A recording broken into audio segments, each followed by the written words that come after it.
અહીંયા ઉપસ્થિત સર્વેને મારા નમો નમઃ.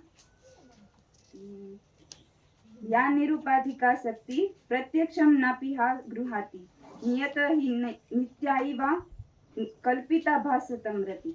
આ શ્લોકનો અર્થ થાય છે કે અપેક્ષા એ સર્વ વર્ણનની બહારનું બળ છે.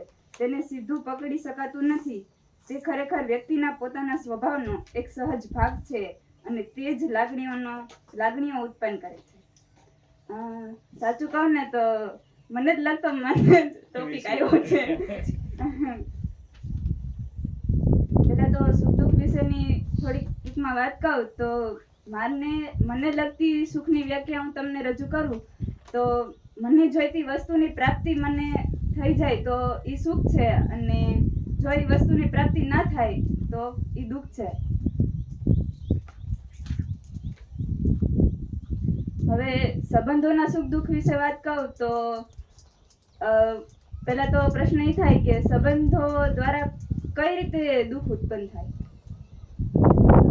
કોઈને કઈ એવી ઘટના હોય તો રજૂ કરવી.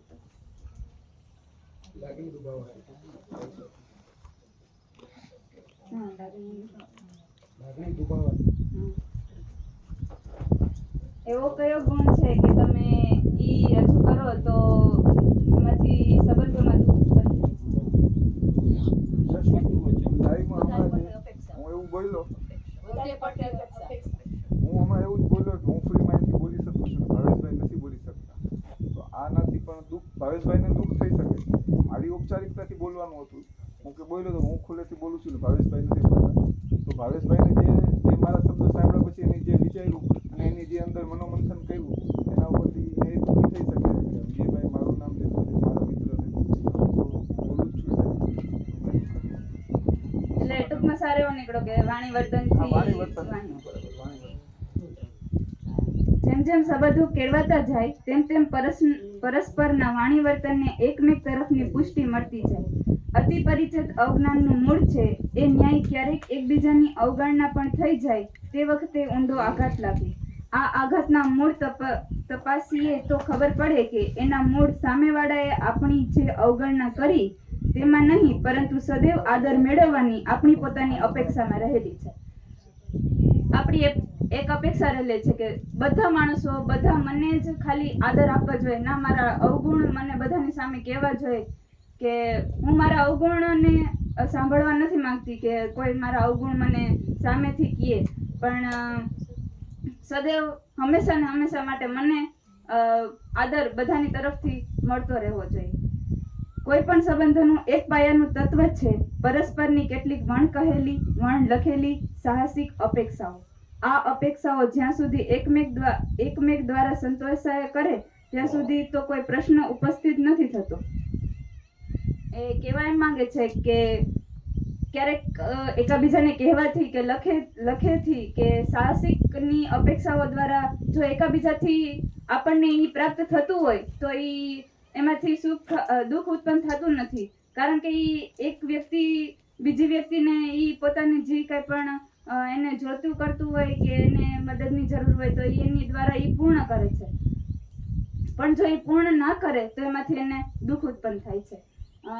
એવી જ એક ઘટના કહું તો એક ફ્રેન્ડ છે કે એને કપડાં ધોવામાં સાબુની જરૂર છે ને એને ખબર છે કે હું એની પાસે માંગીશ તો એ મને આપશે એમ. તો જે એની પાસે માંગુ તો એની પાસે પણ અડધો જ સાબુ છે તો એ એની પાસે માંગે છે પણ એ એને આપતી નથી કે ના મારી પાસે અડધો સાબુ છે તો મારે ઉપયોગ કરવો છે તો હું તમને એ સાબુનો ઉપયોગ કરવા નહીં આપી શકું. તો એને મનમાં પ્રશ્ન થાય કે મેં એને આટલી જગ્યાએ આટલી વખત એને મદદ કરી છતાં પણ એ મને મારે કપડાં ધોવા છે, મેં અડધો સાબુ માંગ્યો છતાં પણ એ મારી માટે એ એટલું ના કરી શકે. તેમાં શું અપેક્ષાઓ એની સાથે એને અપેક્ષા જોડી હતી. મેં એના માટે કેટલું બધું કર્યું છતાં પણ એ મારા માટે અડધો સાબુ ના આપી શકી. એ થયું અપેક્ષાને કારણે માણસો સંબંધોમાં દુઃખ આવે છે. પણ જેવી કેટલીક અપેક્ષાઓ ન સંતોષાય કે તુરંત જ અસંતોષ, અણગમો, ચીડ, ગુસ્સો, ધૃણા વગેરે થવા લાગે છે. હવે અમારી બહેનો વચ્ચે તો થતું જ હોય કે હેમાંશીને બુક હીરને બુક જોતી હોય તો એમાંથી ક્યારેક એને લખવી હોય તો એ ના આપે, તો એના મનમાં હીરે એવું ધાર્યું કે એને નથી આપવી, તો એની અપેક્ષા થઈ કે એની અપેક્ષા હેમાંશીએ ના સંતોષી, તો એને એવું મનમાં થયું કે અપેક્ષા હતી કે મને એ બુક આપશે પણ છતાં ના આપી, તો એ અપેક્ષાને કારણે એના સંબંધોમાં દુઃખ ઉત્પન્ન થયું.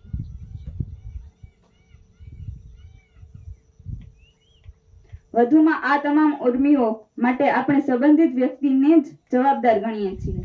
એ વ્યક્તિને જેનો સહેજ પણ અહેસાસ ન હોય તેવો વાક આપણે કાઢી બતાવીએ છીએ.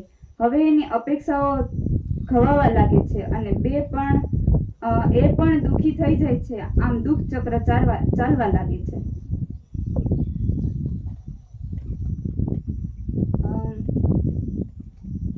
આ ચક્ર અટકાવવાનો રાજમાર્ગ છે એ જાણી લેવું કે સર્વ દુઃખોનું મૂળ અપેક્ષાઓની અપૂર્તિ છે. હવે સંબંધોમાં દુઃખ ઉત્પન્ન થાય એનું મૂળ કારણ છે અપેક્ષાઓ. મેં એની સાથે અપેક્ષા રાખી, એને મારા માટે એની પૂર્તિ ના કરી. હવે ઘરનું કે પછી પારિવારિક સંબંધોનું ઉદાહરણ લઉં તો મારે કંઈક જીવન જરૂરિયાત કે જન્માષ્ટમી આવે છે તો મારે કપડાં લેવાની ઈચ્છા થઈ, તો ઘરમાં મેં માંગણી મૂકી કે મારે કપડાની જોડ લેવી છે, તો બની શક્યું કે આર્થિક રીતે નથી પૂર્ણ થાય એમ, તો મારી અપેક્ષા હતી કે મારે લેવા છે કપડાં, પણ એ પૂર્તિ ના થઈ શકી. પણ હું એ ન સમજી શકી કે આર્થિક રીતે એ નથી એટલું થઈ શકતું, તો એ મારે એક્સેપ્ટ કરવું જોઈએ, એની અપેક્ષા ન રાખવી જોઈએ. એટલે જો દુઃખ જ ન ભોગવવું હોય તો અપેક્ષા જ છોડી દેવી અથવા રાખવી જ નહીં. સંબંધોમાં દુઃખ એ મારાથી દૂર જશે તો એવા જે કંઈ પણ પ્રશ્ન હોય તો એવી અપેક્ષા ન છોડી દેવી જોઈએ કે પછી રાખવી જ ના જોઈએ. અપેક્ષા હોય જ નહીં તો એને સંતોષવાનો પ્રશ્ન જ ન ઊભો થાય, અને જો અપેક્ષા રાખવી હોય તો તેની અપૂર્તિથી થતા દુઃખની જવાબદારી પોતાના સિરે જ રાખવી જોઈએ. હવે અપેક્ષા જો રાખવી હોય ને તો એના જવાબદાર આપણે પોતે જ હોય કે એ મારાથી દૂર જાય છે તો એની અપેક્ષા મેં રાખી હતી, એને તો નથી રાખી, તો એની જવાબદાર હું ગણાવું, એ પોતે ના ગણાય. અન્યને પોતાના દુઃખ માટે જવાબદાર ઠેરવવા એ મૂર્ખાઈ છે. એ મારાથી દૂર જાય છે તો હું એને એમ કહી ના શકું કે તું મારાથી દૂર કેમ જાય છે, કે તે મારી વસ્તુ કેમ ના આપી. એની જવાબદાર હું જ છું, કારણ કે મેં એની જોડે અપેક્ષા રાખી. આપણી મંજૂરી વિના કોઈ આપણને અપમાનિત પણ કરી શકતું નથી, તો દુઃખી તો કેવી રીતે કરી શકે? અપેક્ષાઓ સંતોષાય તો સુખ અને ન સંતોષાય તોય સુખ. હવે જીવનમાં સંબંધોની વચમાં દુઃખ જો આપણે ના રાખવું હોય તો એનું મૂળ કારણ તો ખ્યાલ આવ્યો કે અપેક્ષા છે વ્યક્તિઓ પ્રત્યે કે વસ્તુ પ્રત્યે રાખવાની. તો આપણે હવે ગમે એવી પરિસ્થિતિ આવે ને તો એની સામે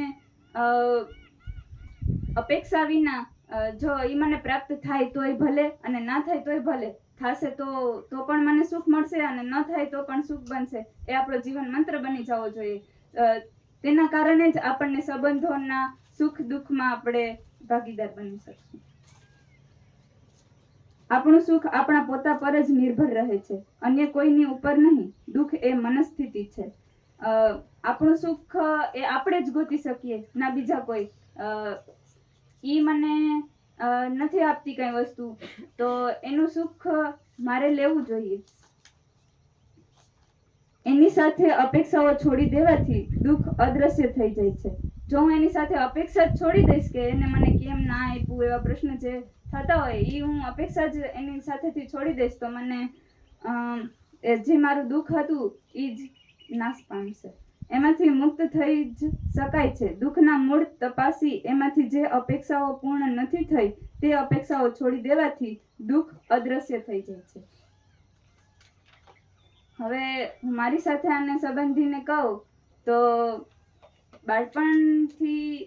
બાળપણમાં તો આપણે જોયું કે ઉર્જાઓ અને આનંદ એ બેમાં જ આપણે સમય વ્યતીત કરીએ છીએ, પણ જેમ જેમ સમજણ શક્તિ વધી એમ સંબંધો વિશે મને ખ્યાલ થયો, એમ મને બધાની સાથે સંબંધ બંધાયો, એમ મને આનંદ મળ્યો.